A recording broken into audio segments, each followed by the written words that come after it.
ಶ್ರೀ ಗಣೇಶಾಯ ನಮಃ. ಶ್ರೀ ಗುರುಭ್ಯೋ ನಮಃ. ಶ್ರೀ ಸರಸ್ವತ್ಯೈ ನಮಃ. ಶ್ರೀಮಾತ್ರೇ ನಮಃ. ಎಲ್ಲರಿಗೂ ನಮಸ್ಕಾರಗಳು. ಆತ್ಮೀಯರೇ, ಸೌಂದರ್ಯ ಲಹರಿಯ 88ನೆಯ ಶ್ಲೋಕ.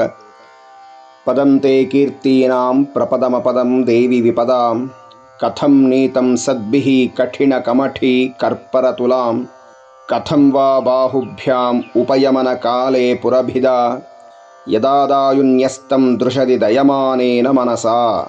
ಹೇ ದೇವಿಯೇ, ಸಕಲ ಕೀರ್ತಿಗಳಿಗೂ ಉಗಮಸ್ಥಾನವಾದ ಎಲ್ಲ ಆಪತ್ತುಗಳನ್ನು ನಿವಾರಣೆ ಮಾಡಬಹುದಾದ ನಿನ್ನ ಪಾದಾಗ್ರವನ್ನು ಕವಿಗಳು ಆಮೆಯ ಚಿಪ್ಪಿಗೆ ಹೋಲಿಸಿರುವಂಥದ್ದು ಎಷ್ಟು ಸರಿ.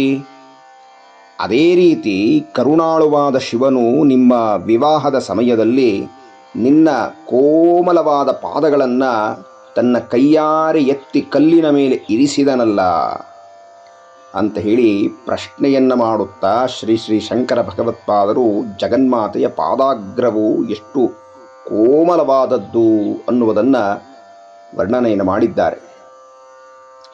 ಆತ್ಮೀಯರೇ, ಈ ಶ್ಲೋಕದಲ್ಲಿ ಶಿವಪಾರ್ವತಿಯರ ಕಲ್ಯಾಣದ ಸಂದರ್ಭದಲ್ಲಿನ ಒಂದು ಕರ್ಮವನ್ನು, ಒಂದು ವಿಧಿಯನ್ನು ವಿವರಣೆ ಮಾಡಿ ಹೇಳಿದ್ದಾರೆ.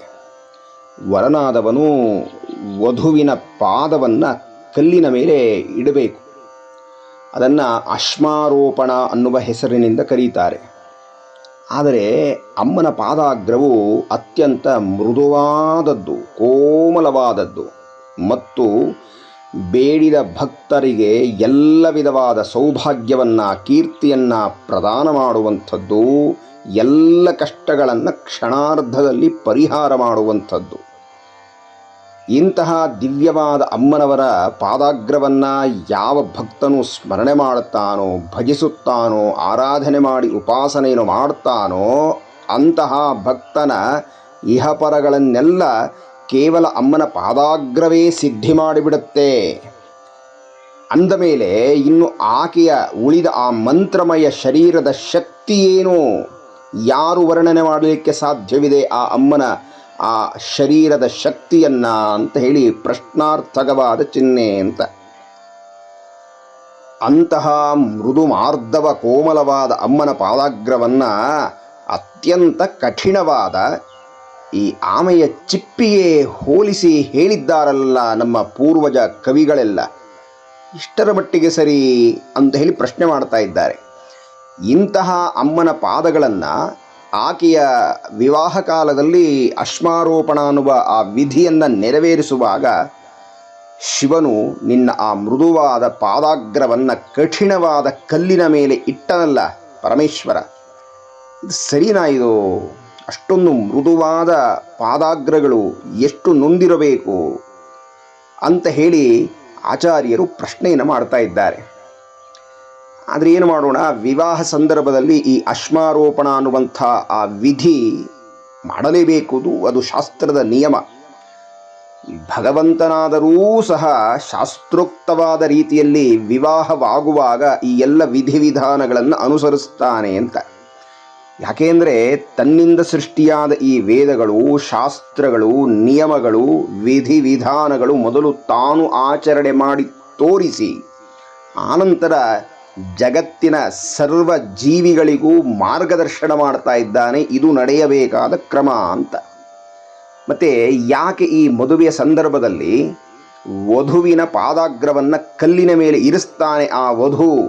ಏನೀ ಪದ್ಧತಿಯ ಹಿನ್ನೆಲೆ ಅಂದರೆ ನೋಡಿ, ಅಲ್ಲಿಯ ತನಕ ಆ ಹೆಣ್ಣು ಮಗಳು ತಂದೆಯ ಮನೆಯಲ್ಲಿ ಸುಖವಾಗಿ ಬೆಳೆದಿರುತ್ತಾಳೆ. ಯಾವ ಜವಾಬ್ದಾರಿ ಇರೋದಿಲ್ಲ. ಎಲ್ಲ ಜವಾಬ್ದಾರಿಗಳು ತಂದೆ ತಾಯಿ ಅವರೇ ನಿಭಾಯಿಸಿಕೊಂಡು ಆ ಮಗಳನ್ನು ಬೆಳೆಸ್ತಾರೆ. ಕೋಮಲವಾಗಿ ಆ ಹೆಣ್ಣು ಮಗಳು ಬೆಳೆದಿರುತ್ತಾರೆ. ಕಷ್ಟ ಅನ್ನುವಂತ ಗೊತ್ತಿರೋದಿಲ್ಲ, ಅಥವಾ ಜನಗಳು ಬಂದಾಗ ಹೇಗೆ ವ್ಯವಹರಿಸಬೇಕು ಅಂತ ಗೊತ್ತಿಲ್ಲ, ಮನೆಯನ್ನು ನಿಭಾಯಿಸುವುದು ಗೊತ್ತಿರೋದಿಲ್ಲ. ಹಾಗಾಗಿ ಇಂತಹ ಆ ಹೆಣ್ಣು ಮಗಳು ಮದುವೆಯಾದಾಗ, ಆ ಗೃಹಿಣಿಯಾದಾಗ ತನ್ನ ಗಂಡನ ಮನೆಯನ್ನು ಬೆಳಗಬೇಕಲ್ಲ.